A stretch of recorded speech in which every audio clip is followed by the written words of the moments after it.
লেবাননে হাজার হাজার পেজার বিস্ফোরণের একদিন পরেই বুধবার দেশটির দক্ষিণাঞ্চল ও বৈরুতের শহরতলি জুড়ে হিজবুল্লাহর ব্যবহার করা শত শত ওয়াকিটকি বিস্ফোরণের ঘটনা ঘটে। এতে বেশ কয়েকজন নিহত সহ আহত হন বহু মানুষ। পেজার বিস্ফোরণের ঘটনায় উৎপাদনকারী প্রতিষ্ঠান হিসেবে নাম জড়িয়েছে তাইওয়ানের। এবার ওয়াকিটকি বিস্ফোরণের ঘটনায় আলোচনায় জাপান।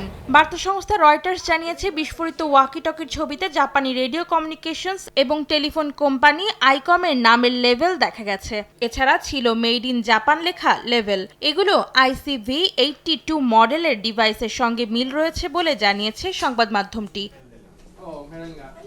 জাপানের ওসাকা ভিত্তিক এই কোম্পানিটি প্রতিষ্ঠিত হয় 1954 সালে। নৌ বিমান সহ বিভিন্ন যোগাযোগের জন্য তারবিহীন যন্ত্র উৎপাদন করে প্রতিষ্ঠানটি। আইকম জানায়, ওয়াকিটকিগুলোর বেশ কয়েকটি মডেলের উৎপাদন বন্ধ হয়েছে, যেগুলোর মধ্যে ICV-82 মডেলটিও রয়েছে। তাদের দাবি, হিজবুল্লাহ যে মডেলের ওয়াকিটকি ব্যবহার করে সেগুলোর উৎপাদন 2014 সালেই বন্ধ হয়ে যায়। তবে লেবাননে ওয়াকিটকি বিস্ফোরণের ঘটনায় তারা তদন্ত করছে বলে জানানো হয়। এছাড়া বিশ্ববাজারে প্রতিষ্ঠানটির তৈরি যন্ত্রের অনেক নকল সংস্করণ রয়েছে বলে অনেক আগে থেকেই সতর্কবার্তা দেওয়ার দাবি করেছে আইকম।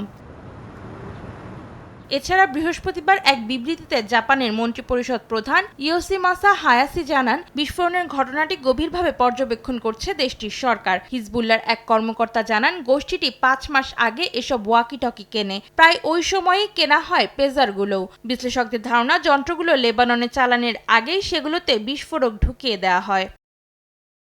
অন্তরা সেন, সময় সংবাদ।